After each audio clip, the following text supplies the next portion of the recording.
The musket ball passed so close I felt the wind split beside my ear. Behind me 40 men who had never known a last name.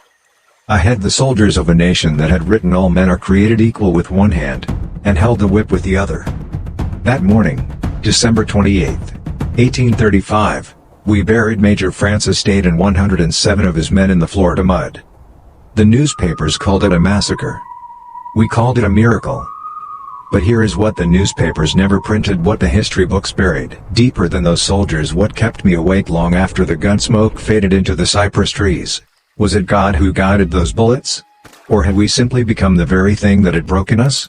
I carried a Bible in my left hand and a stolen musket in my right. 2 testaments. 2 contradictions. 1 life torn straight down the middle. By the end of this you will have to choose a side. My name is not in your textbooks. They recorded the names of the generals who hunted us. They recorded the names of the plantation owners who filed insurance claims for our bodies. But the man standing before you right now, a man who was born into chains on a rice plantation in South Carolina, who learned to read from a Bible his master thought was keeping him obedient, that man has no monument. My name is Abraham. And this is the story they did not want you to find. Understand what Florida meant to us in those years. This was not wilderness. This was not exile. In 1693, the King of Spain had signed a decree, a royal promise, written in ink and law, that any enslaved person who reached Spanish Florida and accepted the Christian faith would be given their freedom. Full. Legal. Permanent. They called it a loophole. We called it the voice of God. For over 100 years, men and women bled through swamps, crossed rivers at night with children strapped to their backs, walked barefoot through pine forests that cut their feet to ribbons, all moving south. All moving toward that one word: free. The Seminole people did not turn us away. They gave us land. They gave us rifles. They sat beside us at fires and called us brothers. We built villages. We raised children who had never seen a slave auction. We buried our dead with hymns instead of silence. We had built the promised land with our own hands. And America could not forgive us for it. Let me tell you what faith looks like when it has calluses on its hands. It does not look like a church with stained glass windows. It does not look like a choir in white robes. In the Florida swamps of 1835, faith looked like a woman named Polly who memorized the entire book of Exodus because she could not read and whispered it to her children every night before sleep. It looked like old men who had survived 40 years of the lash, kneeling in the mud before dawn, pressing their foreheads to the earth, asking God not for revenge, asking Him for direction. And God, as we understood Him, was not the God our masters preached. Their God commanded patience. Their God blessed the plantation. Their God had conveniently written, somewhere in the fine print of Scripture, that the children of Ham were born to serve. We had heard that sermon. We had been forced to sit in the back pews and receive it like medicine. But we had also read Exodus ourselves. We had read about a people enslaved for 400 years. We had read about a God who did not send a polite letter to Pharaoh, who sent plagues, who parted seas, who drowned entire armies in the water so that His people could walk through on dry ground. That was the God who lived in the Florida swamps with us. When 385 men and women walked off those East Florida sugar plantations on Christmas night, 1835, breaking chains, setting fire to the fields, disappearing into the darkness, it was not chaos. It was choreography. Every man knew which direction was south. Every woman knew which star to follow. We had been planning and praying for years. The Seminole warriors who met us at the tree line did not ask us for papers. Did not ask us who our master was. Chief Micanopy looked at us ragged, bleeding, some of us still carrying the iron scars of the shackle around our wrists, and he simply said, "You are here now. You are one of us." I fell to my knees in that moment. Not from exhaustion. From gratitude so large it had no name. We were not running anymore. For the first time in the memory of any living soul among us, we were standing. And we were ready to fight for every inch of that standing. We did not fight like desperate men. We fought like men who had something worth protecting for the first time in our lives. The United States Army had never encountered anything like us. General after general marched into those swamps with polished boots and battle maps drawn in Washington offices by men who had never once set foot in Florida mud. They came with cannons. They came with supply chains and military formations drilled on open parade grounds. We had something they could not train for. We knew every route, every shallow crossing, every cypress hollow where 30 men could vanish in 60 seconds and leave nothing behind but still water. We had built this land with our hands. We had buried our children in this soil. Every trail through that swamp was a verse we had memorized, and we moved through it like scripture we could recite in the dark. The Dade Massacre was not an ambush born of rage. It was a sermon. 108 soldiers marching in column formation through a pine flatwood, believing, as Americans have always believed, that the wilderness belonged to them by right. That the people living inside it were savages to be cleared. That God and manifest destiny were the same conversation. Micanopy fired the first shot. And what followed was not chaos, it was consequence. In less than 40 minutes, 107 men lay still on that Florida grass. 3 survived to carry the news back north. Within weeks, every newspaper in America was screaming about the massacre, about the savagery, about the ungodly violence of the Seminoles and their black allies. Not one of those newspapers asked what those soldiers had been marching toward. Not one asked what we had been protecting. General Jessup understood what the newspapers would not print. He wrote it plainly to Washington: this is a black rebellion. This is what happens when enslaved people are given land, given weapons, given 40 years of breathing free air. He was not wrong. We were the proof that the entire system of American slavery rested on one assumption: that we would accept it. We did not accept it. And for 7 years, the most powerful military on the continent could not remove us from our home. The Second Seminole War became the longest, most expensive Indian war in American history. $30 million. 1,500 soldiers dead, not from battle alone, but from fever, from drowning, from getting lost in a landscape that refused to cooperate with their conquest. We did not win every battle, but we made them pay for every inch. On the nights after the fighting, when the fires were low and the children were finally sleeping, I would open my Bible to the 46th Psalm and read by the last of the firelight: God is our refuge and strength, a very present help in trouble. Therefore will not we fear, though the earth be removed, and though the mountains be carried into the midst of the sea. I believed it then with every fiber of my body. I believed that the swamp was holy ground. That our resistance was righteous. That Cha had looked down at this particular patch of Florida earth and decided, not this one. This one belongs to them. We were his instrument. His sword. His answer to 400 years of unanswered prayer. But wait, there is something the historians have never shown you. Something buried in the military records, in the letters between generals, in the testimonies of the women who survived what came next. Something that made me question for the first time whether God's hand was truly in this, or whether we had simply convinced ourselves it was. October 1837. Fort Payton, Florida. General Jessup had run out of soldiers willing to die in our swamps. So he tried something different. He sent a messenger carrying a white flag. In every civilization on earth, in every war ever fought under any god ever worshipped, the white flag means one thing. We wish to speak. No weapons. No tricks. Come out and we will talk as men. Osceola came out. He was our greatest war chief, not black, not Seminole by birth, but a man who had looked at what America was doing to both our peoples and decided that the only moral position was resistance. He came out under that white flag wearing his finest clothes, his face painted for ceremony, his hand extended in the gesture of peace. General Jessup arrested him on the spot, clapped him in irons, threw him in a cell at Fort Moultrie, South Carolina. Osceola died in that prison 3 months later, January 30th. 1838, still wearing his war paint because he refused to take it off. Refused to let them see him broken. That was the moment something shifted inside me. Not because I stopped believing in God. Because I began to wonder what kind of war God had sent us into. They moved us west beginning in 1842. Called it relocation. Wrote it up in government documents with the clean, bloodless language of administration. What it felt like was a second enslavement conducted by a different paperwork. Oklahoma Territory, Indian Territory, whatever they called it, it was a place designed to make us disappear quietly. And the cruelest part, the part that still sits like a stone in my chest when I think of it, is what was waiting for us there. The Creek Nation. Our supposed brothers in displacement, in suffering, in the long tragedy of what America does to people it cannot profit from. They looked at us, at the BlackSeminoles, at men and women who had fought 7 years for their freedom, and they saw property. They tried to enslave us again. Slave catchers crossed into our camps at night. They took women first.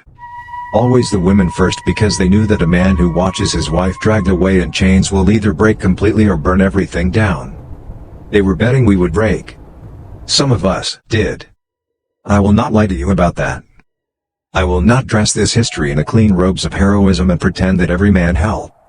Some men I had fought beside, men I had prayed beside, surrendered. Handed their families over. Chose survival in the only form that was being offered. I do not judge them. God forgive me, I do not judge them. Because on the nights when the slave catchers came close enough that I could hear their horses, when my daughter pressed her face into my chest and stopped breathing so they would not hear her, I understood exactly what those men had weighed. Put your sword back in its place, for all who draw the sword will die by the sword. Matthew 26:52. I had read it 100 times. Always assumed it was a warning for our enemies. Standing in the dark of the Oklahoma Territory, listening to my daughter's heartbeat against my ribs, I began to wonder if it had always been written for us. There is a particular kind of exhaustion that has no English word for it. Not the exhaustion of the body, though God knows we had that too. Feet that had walked from South Carolina to Florida to Oklahoma. Skin that had known the Florida sun and the Oklahoma wind and the particular cold of sleeping on open ground when the temperature drops and you have nothing between you and the sky but a single blanket shared between 4 people. No. I mean the exhaustion of the soul. The exhaustion of a man who has spent 20 years telling himself that the killing was righteous, and who wakes one morning to find he can no longer remember the face of the first man he killed. Can no longer remember if that man had children. Can no longer separate the violence he had absorbed from the violence he had committed. We had become warriors because we had no other choice. But warriors do not simply stop when the war does. I watched it happen to the men around me in Oklahoma. Men who had been fathers and farmers and singers of hymns, men who had built furniture and planted gardens and taught their sons the Psalms, reduced by years of survival to something quieter and harder and more frightening. They sat at fires and did not speak. They flinched at sudden sounds. They held their children at arm's length, as though afraid of contaminating them with whatever the war had deposited inside their chests. One man, I will call him only by his first name, Samuel, had been a deacon back in South Carolina. Could preach a sermon that made grown men weep. In Oklahoma, I watched him sit for 3 days without speaking a single word. On the 4th day he walked into the tree line alone. He did not come back. We found him at dawn. His Bible open on the ground beside him. Exodus, chapter 14, the parting of the Red Sea. The page was wet with dew. Or something else. I was never certain. The women carried us. I want to be clear about that. While the men were breaking quietly, in the way men break silently, turned inward, convinced that showing the wound was worse than bleeding, it was the women who kept the prayers alive. Who gathered the children every evening and told them the old stories. Who made sure God did not become a casualty of the war along with everything else. But even their faith was bruised in ways that did not show on the surface. I remember a woman named Celia, my wife's closest friend, a woman who had sung hymns through 3 pregnancies and 2 deaths in the entire 7 years of the Seminole War, sitting outside her tent in Oklahoma one evening, looking at the sky with an expression I had no name for. I asked her what she was thinking. She said, "I am trying to remember what I used to pray for. Before, all I could pray for was one more day." That sentence entered me like a blade. Because I knew exactly what she meant. We had traded the future for the present. Day after day, year after year, we had asked God for survival, and survival was all we received. The larger prayers, the prayers for peace, for dignity, for a life that resembled something more than simply continuing to breathe, those prayers had gone so long unanswered that we had quietly stopped making them. Was this what faith cost? Not just blood. Not just land.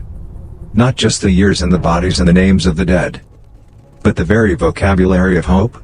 There is one document they did not want you to read. A letter written by John Horse, our greatest black Seminole leader, to the Mexican government in 1850, the year he led what remained of us across the Rio Grande into Coahuila.